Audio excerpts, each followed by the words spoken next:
வாசமின்றி இன்று வரை பூமி மேலே நிம்மதியில் வாழ்ந்ததாக இல்லை யாருமே.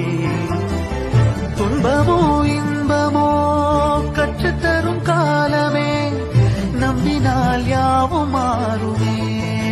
நம்பு மனமே, உன்னையும் என்னையும் ஒன்றிணைக்கும் வாழ்விலே அன்புதான் பாலமாகுமே,